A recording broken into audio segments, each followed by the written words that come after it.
Uncle, शहजाम ने तस्हीक के साथ हंसते हुए कहा, तुम इस लक़ब के लायक हो?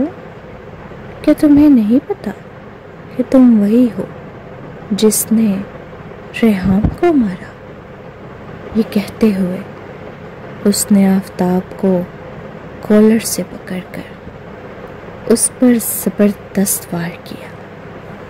तुमने मारिया को हुक्म दिया था कि वो रेहाम को समुंदर में फेंक दे। तुमने रेहाम के वालिद बनने का दिखावा किया और मुझे और रेहाम को आपस में लड़वाया। हालांकि हम दोनों सगे भाई थे।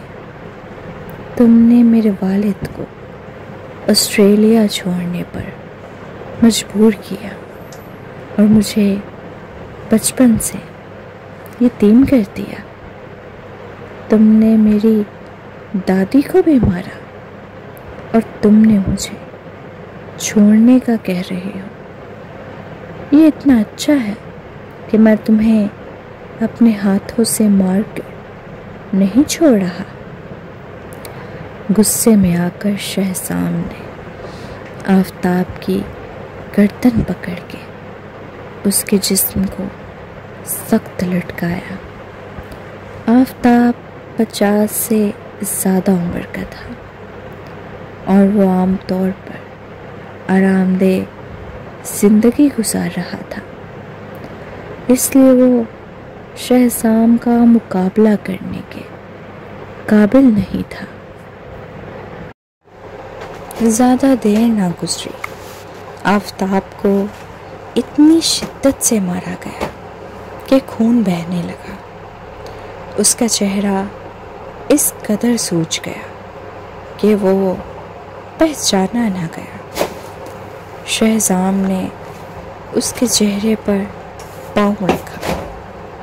जब तुमने सूरी कॉरपोरेशन को बदल लिया था तो तुम बहुत मगरूर थे, नहीं?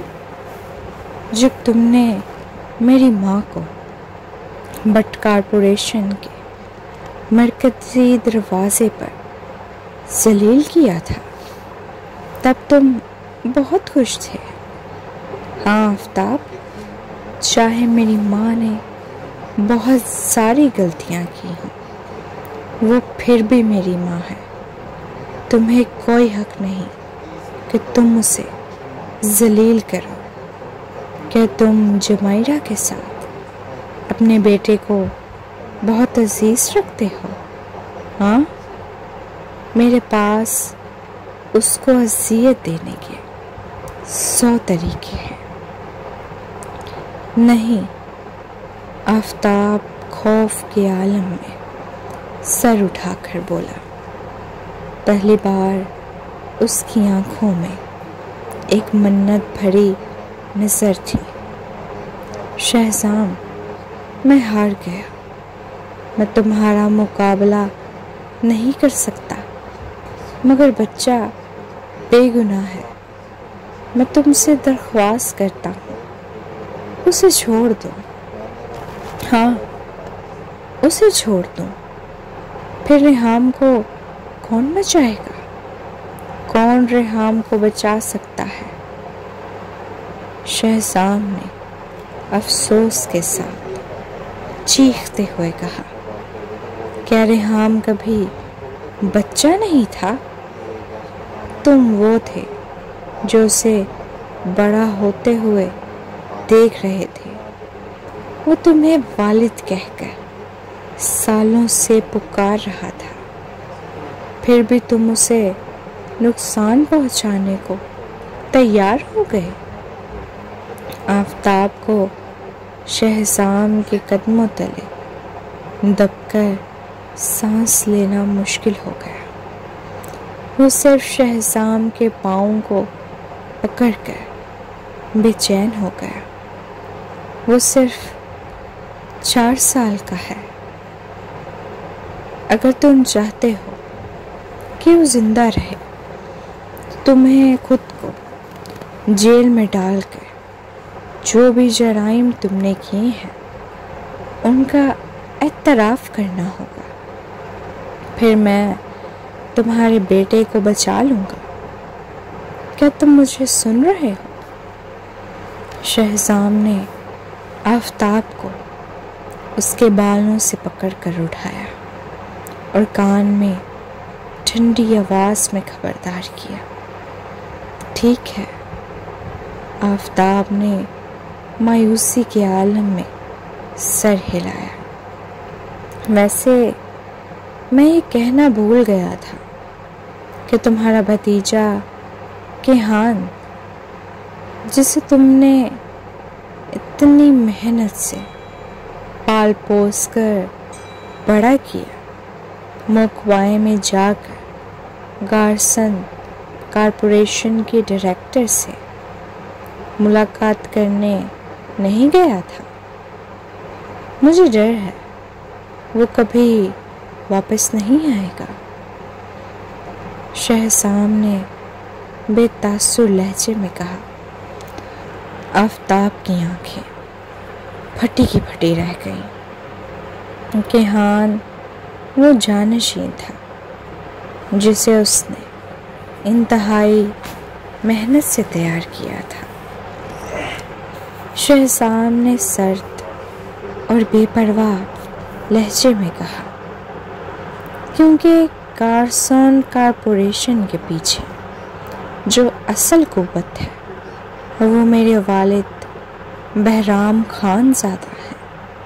वो शख्स जिसे तुमने बार बार लोगों को भेजकर कत्ल करने की कोशिश की थी। आफताब के खून से रंगे हुए होंठ लरसने लगे। कुछ लम्हों के बाद वो तंजिया हंसी हंसने लगा। ऐसा लग रहा था जैसे उसने आखिरकार समझ लिया था कि उसे किस तरह शिकस्त हो। ऐसा लग रहा था जैसे उसे समझ में आ गया हो कि शहज़ाम इतनी तेज़ी से कैसे उठा। उसे ये तवक्को नहीं थी। वो ये नहीं जानता था कि वो आखिरकार इतने सालों की चालबाजियों के बाद, सबसे अमीर आदमी बनने के बाद, इतनी जल्दी शहज़ाम और उसके वालिद के हाथों गिर जाएगा। इसके अलावा वो हमेशा के लिए जहन्नुम में गिरा। शहज़ाम मुड़कर बेडरूम का दरवाज़ा खोलते हुए जाता है। बाहर से पुलिस अंदर आई और आखिरकार आफताब को गिरफ्तार कर लिया। शहज़ाम कदम ब कदम नीचे उतर रहा था।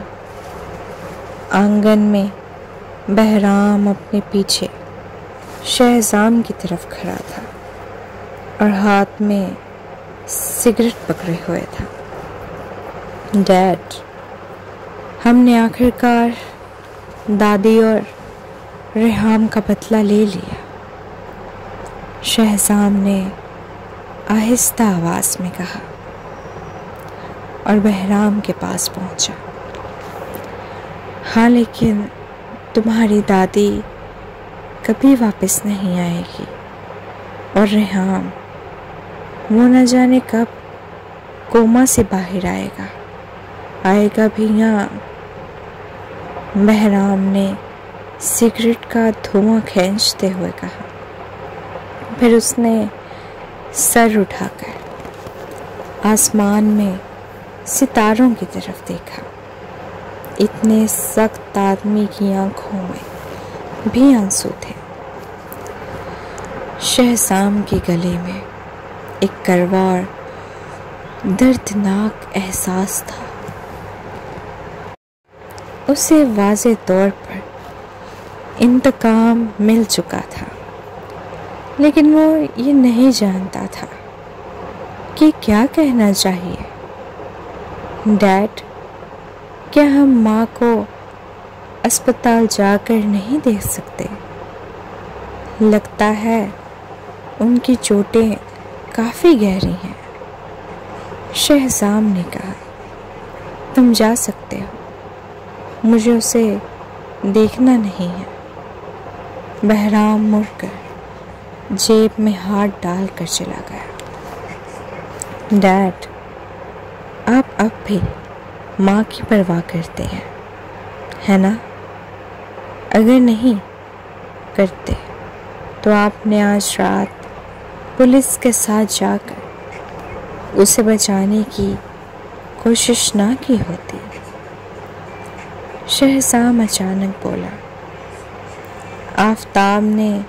आपने आफताब को इसलिए छोड़ने दिया क्योंकि वो माँ को यलकमाल बना कर ले आया था। तुम ज़्यादा सोच रहे हो। मैं जानता था कि ज़ुबैर आफताब की निगरानी कर रहा था, लेकिन आफताब भागने की जल्दी में था, इसलिए कोई नहीं जानता था कि ज़ुबैर को आफताब से मिलने का मौका मिलेगा या नहीं। अगर आफताब यहाँ ना आता तो हमें उसे आसानी से पकड़ना मुश्किल हो सकता था। शहजाम ने मुदाखलत करते हुए कहा, 10 साल से ज़्यादा हो गए हैं और आपने दोबारा शादी नहीं की। मेरे जैसे शख्स को जो अपने दिन नफ़रत के साथ गुजारता है, शादी का क्या हक है? बहराम ने अचानक एक गहरी सांस ली। चलो छोड़ो, अगरचे वो शादी मुख्तसर थी, लेकिन उसने मुझे शादी के बारे में सब सोचने से रोक दिया। और वैसे भी तुम्हारी माँ और मेरी दरार कभी नहीं बढ़ेगी। ये कहकर वो बड़े कदमों से चलते हुए चला गया।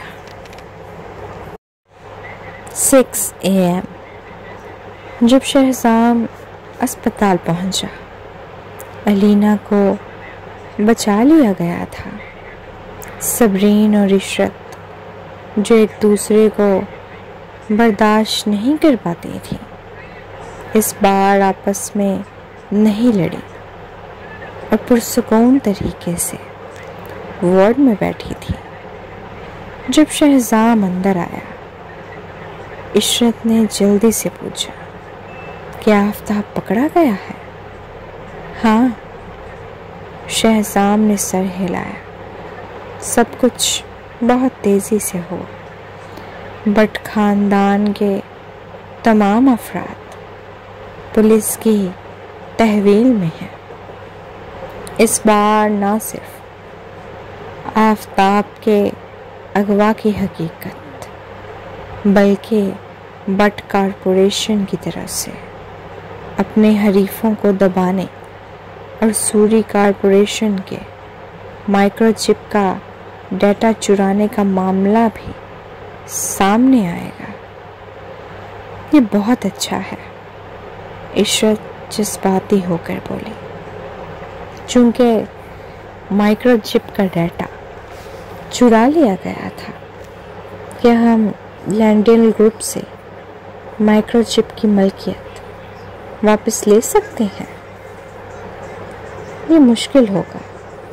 लैंडल ग्रुप उससे बचने के लिए कह सकता है कि बट कॉरपोरेशन ने उनके साथ दोस्ती जमाने के लिए डाटा पेश किया था। ज़्यादा से ज़्यादा अहम उन्हें माइक्रोचिप की फ़रोख्त रोकने पर मजबूर कर सकते हैं। अगरचे हम उन्हें सज़ा नहीं दे सकते, लेकिन ये लैंडल ग्रुप के लिए एक भारी धचका साबित होगा और उनकी शोहरत आलमी सतह पर तबाह हो जाएगी। शोहरत के बगैर किसी कंपनी के लिए दोबारा उठना मुश्किल होगा। शहजाम ने वजाहत की। इशरत ने सर हिलाया। शायद यही कुछ हो सकता है। शहजाम, तुमने वाकई बहुत अच्छा काम किया। सच पूछो तो जब सूरी कॉरपोरेशन इस हालत में थी, तुम्हारे अंकल और मुझे लगा था कि सूरी कॉरपोरेशन कभी दोबारा उठ नहीं पाएगी।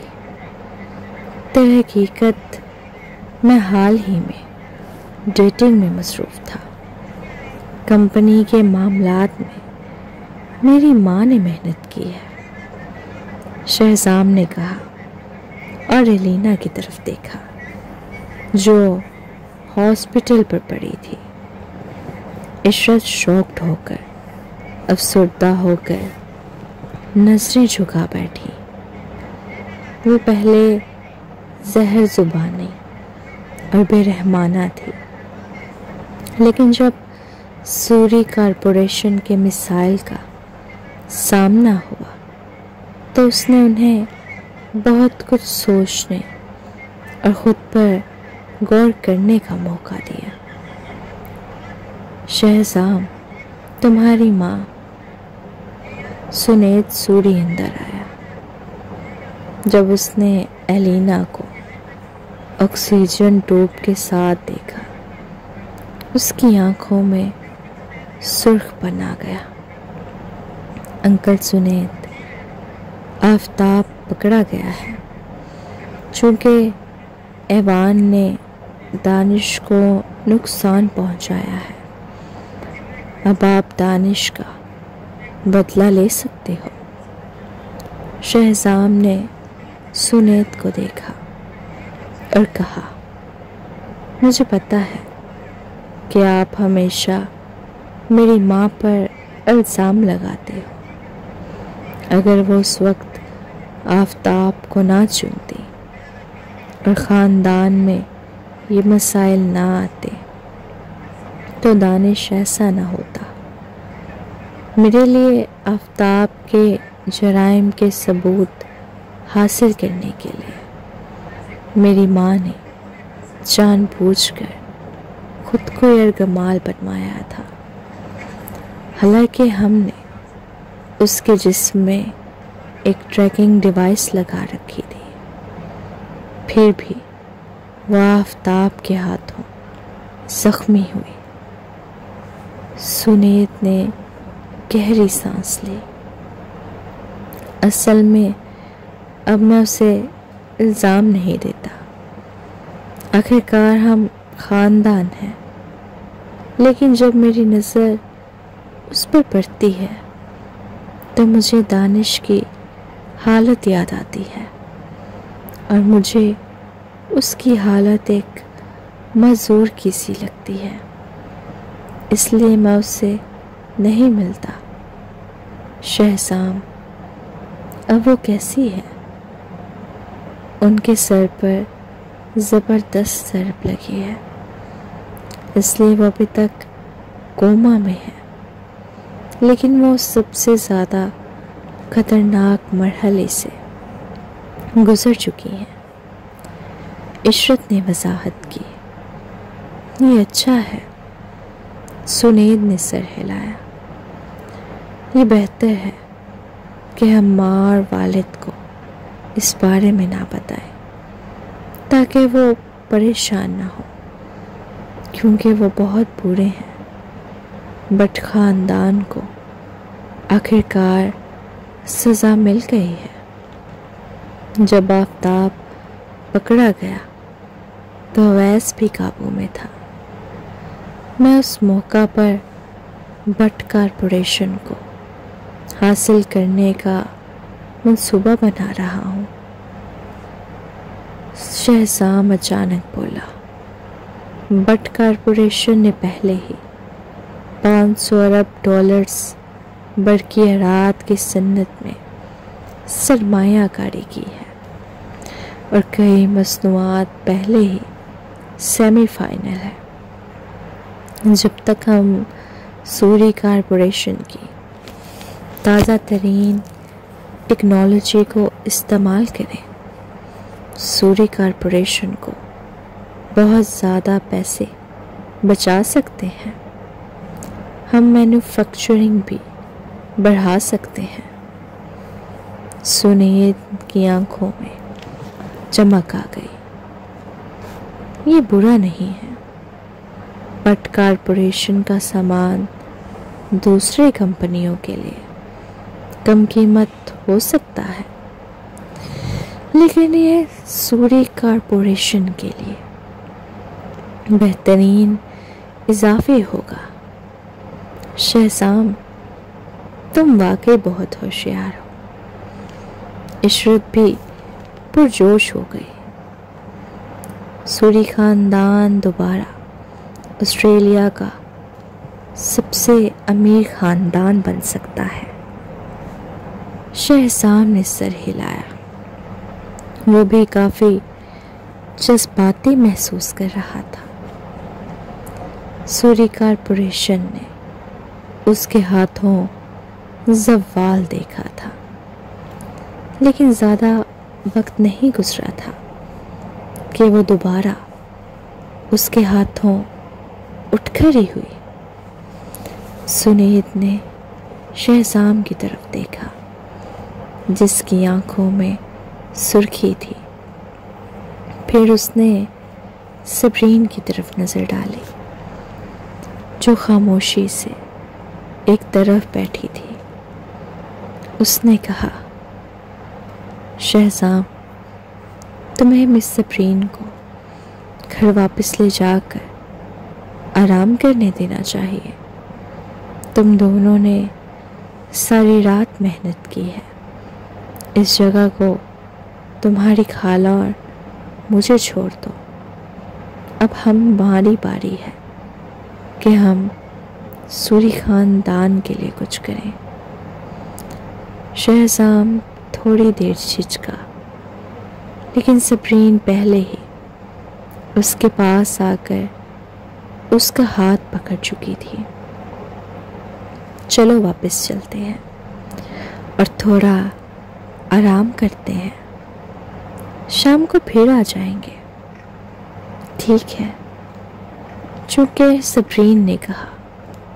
शहजाम उसके साथ चल दिया। तुम्हारी माँ शाम या रात तक ही होश में आएगी। यहाँ रहकर तुम कुछ नहीं कर सकते। बेहतर है कि वापस जाकर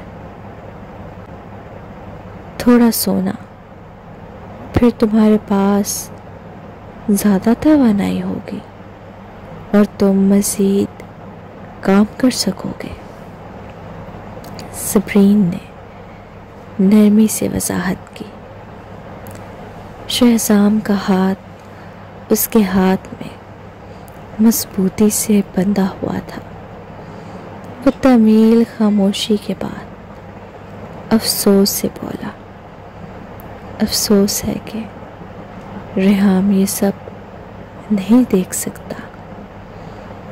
ये मुख्तसर जुमला सबरीन को अजीब तौर पर तल्ख महसूस हुआ। अगर रेहाम ना होता तो शायद वो और बच्चे यहाँ सलामत ना होते। आफताब को सज़ाए मौत मिलेगी। सबरीन ने तवील खामोशी के बाद कहा, सज़ाए मौत तो यकीनी है उसके किए गए तमाम बुरे कामों के लिए। हमें सिर्फ ये नहीं जानते कि उसने और कौन सी गैर कानूनी चीज़ें की हैं जो हमें अभी तक पता नहीं चली। शहजाम ने तासुर से कहा, वलीद हमेशा आफताब के लिए खुफिया काम करता था, इसलिए उसने बहुत सारी गैर कानूनी चीज़ें की होंगी। चूँकि मैंने उसके बेटे को उससे धमकाने के लिए इस्तेमाल किया है, तो मुझे लगता है कि वो वलीद को बेनकाब करेगा। सब्रीन की आंखें चमक उठी। अगर वलीद पकड़ा गया तो इज्जत का बदला लिया जा सकता है। मैं फौरन उससे तलाक भी ले सकती हूँ। वो पकड़ा जाएगा। वलीद वही है जो वो आज है, क्योंकि वो बट खानदान के साथ चल रहा था। अब जबकि बट खानदान गिर चुका है, वलीद के अच्छे दिनों का खात्मा भी करीब है। शहजाम ने सब्रीन के कंधे के गिर्द अपना हाथ डाला और हंसते हुए बोला, मैं जल्द ही ऑस्ट्रेलिया का सबसे अमीर आदमी बनने वाला हूँ। सिप्पी, फिक्र न करो, अब कोई तुम्हें और बच्चों को नुकसान नहीं पहुंचा सकेगा।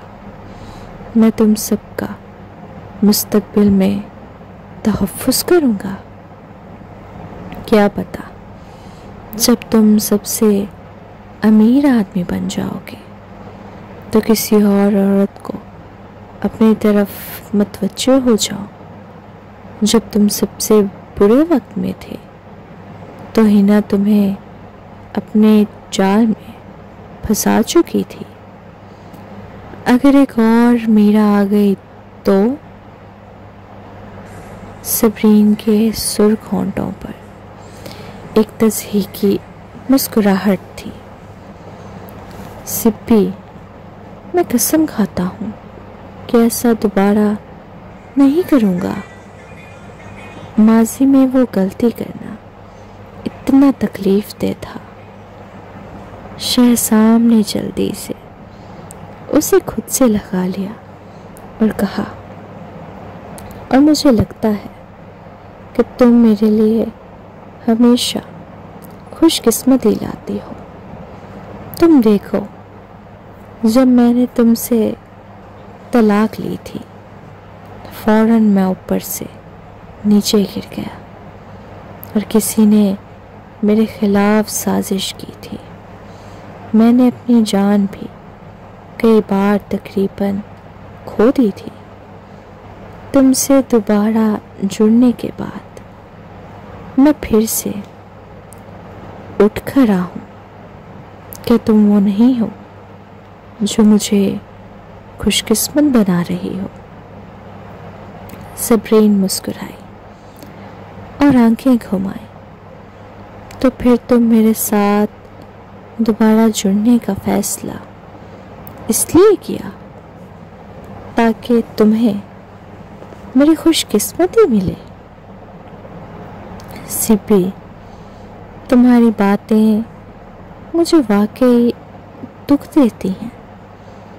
क्या मेरी तुम्हारे लिए मोहब्बत वाज़ेह नहीं थी? मैं तुम्हें सूरी कॉरपोरेशन के सारे शेयर्स दे सकता हूँ। मुस्तकबिल में तुम्हारे लिए काम करूँगा। शहजाम सब्रीन की आंखों में देखते हुए कहा, सिप्पी, मैं तुम्हें शेयर्स दूँगा, ठीक है? मैं उन्हें तुम्हें शाम तक ट्रांसफ़र कर दूँगा। प्लीज़ मुझे मुस्तकबिल में छोड़ना मत। तुम पागल हो, मुझे शेयर्स नहीं चाहिए। सब्रीन ने उसकी गर्दन को छूने लगी। मैं तो बस तुम्हें छेड़ रही थी, बेवकूफ़। क्या मुझे अभी तक तुम्हारी मोहब्बत का अंदाज़ा नहीं? लेकिन मैं वाकई उन्हें तुम्हें देना चाहता हूँ, शहजाद ने नर्म लहजे में कहा। बस मजाक मत करो, तुम उन्हें आगे जाकर महफीन और महराम को दे देना। मुझे तुम्हारे पैसे में कोई दिलचस्पी नहीं। सबरीन ने उसकी तरफ एक मुबहम अंदाज में इशारा किया। मुझे सिर्फ तुम में दिलचस्पी है। शहजाद की आंखों में हरारत बढ़ गई। उसके पतले होंठ ऊपर की तरफ मुड़े और उसने जानबूझकर अपने सीने का बटन खोल दिया और अपने सेक्सी कॉलर फोन को जाहिर किया। अच्छी लड़की, मैं वापस आकर तुम्हें खुद को सौंप दूंगा, फहश आदमी। सबरीन शर्म से सुर्ख हो गई। उसने आंखें घुमाई और उसे धकेल दिया। ये सब तुम्हारी वजह से है। शहजाद उसके पीछे दौड़ते हुए उसका हाथ पकड़ने आया। जब वो सूरी खानदान के घर वापस आए, महफीन और महराम फौरन उनके इर्द गिर्द आ गए। डैडी, मामा, आप दोनों रात को हमारे पीछे कहाँ गए थे? हमें भूलकर फिर अकेले वक्त गुजारा? तुम्हारी गलत फहमी है। तुम्हारी दादी रात को जख्मी हो गई थी, इसलिए हम उनके साथ अस्पताल गए थे। सबरीन ने बच्चों के सर पर हाथ फेरा और वजाहत की। क्या दादी जख्मी हो गई हैं? मुझे फौरन अस्पताल जाना है। महफीन बेचैन होकर चीखी। वो फौरन बाहर जाने की कोशिश कर रही थी। क्या दादी को कैसे चोट लगी? महराम महफीन से ज़्यादा पुरसकून था। ये इसलिए हुआ कि कुछ बुरे आदमी सूरी खानदान को नुकसान पहुंचाने की कोशिश कर रहे थे, लेकिन आखिरकार वो पकड़े गए, शहजाद ने कहा और फिर नरमी से महफीन और महराम की तरफ मुड़ा। मैं शाम को तुम दोनों को दादी के पास ले जाऊंगा और चंद दिनों में तुम दोनों प्री स्कूल भी जा सकते हो। वाकई? महराम और महफीन बहुत पुरजोश हो गए। वो विला में बहुत बोर हो रहे थे। हाँ, ये सच है। अब अपने डैडी को थोड़ी देर के लिए सोने दो, वो रात भर नहीं सोए। सबरीन ने बच्चों से नरमी से कहा। डैडी, जल्दी सो जाइए। जब आप उठोगे तो हमें दादी से मिलवाने ले जाओगे। महफीन ने कहा। मम्मा, आपको भी थोड़ी देर सोना चाहिए। महराम ने नरमी से कहा। आप भी थकी हुई होंगी, चलो हम साथ सोते हैं। शहजाद ने सबरीन का हाथ थाम के कहा। सबरीन थोड़ी सी शर्मिंदा हो गई और उसके चेहरे पर लाल रंग आ गया, खास तौर पर जब बच्चों की मासूम नजरें उस पर मरकूज थीं। ताहम शहजाद ने उसे कुछ बोलने का मौका नहीं दिया और फौरन उसे ऊपर के बेडरूम की तरफ घसीट लिया। तुम पागल हो, ये गैर मुनासिब है। सबरीन ने सरगोशी की। क्या गैर मुनासिब है? शहजाम ने जानबूझकर शैतानी मुस्कुराहट दी। मुझे मुश्किल में न डालो, मुझे वैसे भी मज़ीद तवानाई नहीं है। मर जाओ फहश आदमी। सबरीन ने फौरन उसकी कमर में चुटकी ली, ताहम उसने ज़्यादा जोर नहीं लगाया। उसके बरअक्स शहजाम के दिल में एक अजीब सी खिचक पैदा हो गई। चूँकि तुमने मुझे फहश कहा तो मुझे कुछ ना कुछ करना ही पड़ेगा। इससे पहले कि शहजाम उसका हाथ पकड़ता, सबरीन तेजी से पीछे हट गई। शहजाम हंसने लगा और फिर सर घुचाता बेड पे आके लेट गया। वो जानता था कि सबरीन उसके लिए अभी महरम नहीं है, लेकिन वो सिर्फ उसे तंग करने की कोशिश कर रहा था।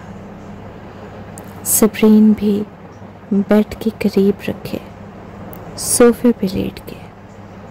कुछ देर शहजाम के खूबसूरत चेहरे की लकीरों को देखती रही।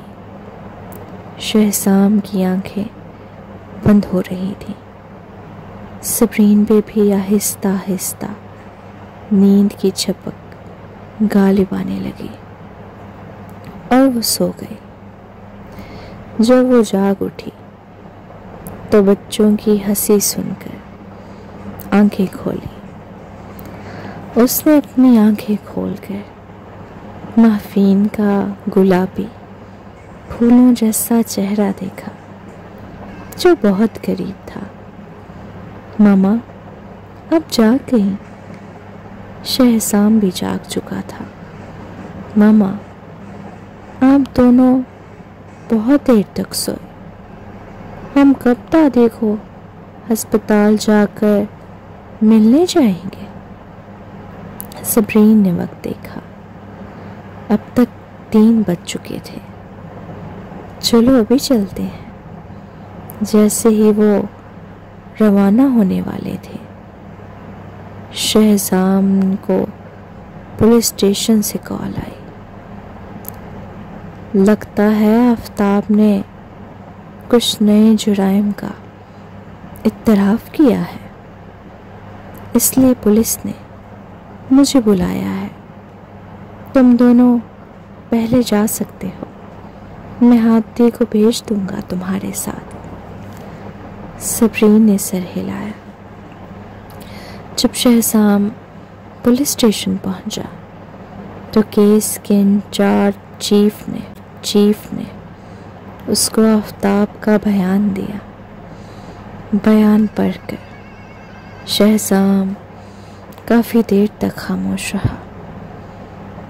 उसे वाकई ये तवक्को नहीं थी कि आफ्ताब ने उससे कहीं ज़्यादा बुरे काम किए हैं जितनी वो समझ रहा था। उसके अलावा ऐसा लग रहा था कि आफ्ताब खौफज़दा था कि शहजाम उसके बेटे को भी नुकसान पहुंचा सकता है। इसलिए उसने सब कुछ साफ तौर पर बयान किया था। बराए मेहरबानी उससे मज़ीद तफ्तीश करें कि क्या उसके साथ कोई और मुलव्विस है या नहीं। शहजाम ने कहा, हम करेंगे, लेकिन जब हमने उसे सुबह के वक्त पकड़ा था तो वो शदीद ज़ख्मी था। उसका जिस्म भी उसका बोझ नहीं सह सकता, इसलिए हम उसे 2 दिन आराम करने देंगे, फिर तफ्तीश जारी रखेंगे। पुलिस चीफ ने कहा। शुक्रिया। शहजाम ने बयान लिया और वहाँ से निकल आया। उसने सीधा अस्पताल का रुख किया। ताहम वो एलिना के वार्ड में नहीं गया, बल्कि तनवीर के दफ्तर की तरफ बढ़ा। तनवीर अभी अपना चक्कर मुकम्मल करके वापस आया था। उसने अपने स्टेथोस्कोप को निकाला और शहजाम के जिस्म पर हल्का सा मुक्का मारा। फिर उसके खूबसूरत चेहरे पर मुस्कुराहट आई। मुबारक हो मिस्टर शहजाम सूरी, अब आवाम का हंगामा मच चुका है। तुम फिर से ऑस्ट्रेलिया के पहले मिस्टर अमीर बनने वाले हो।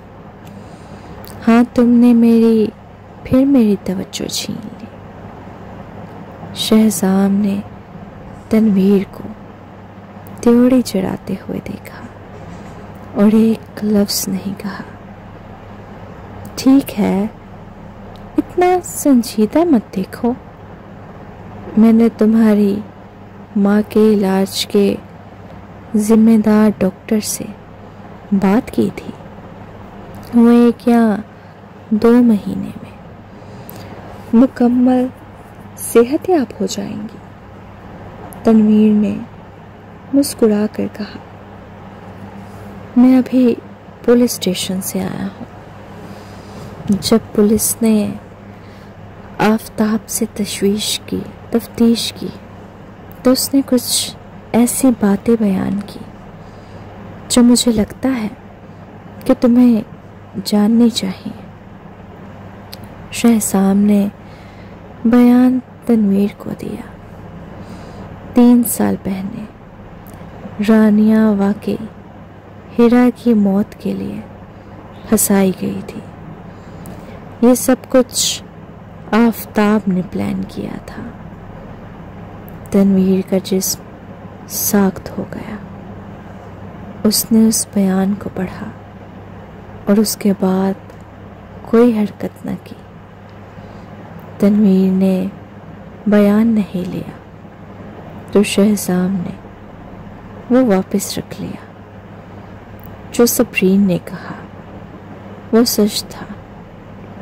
उस वक्त जब मैंने आबिश को भेजा था तो आफताब ने ही आबिश को बाहर निकाला था।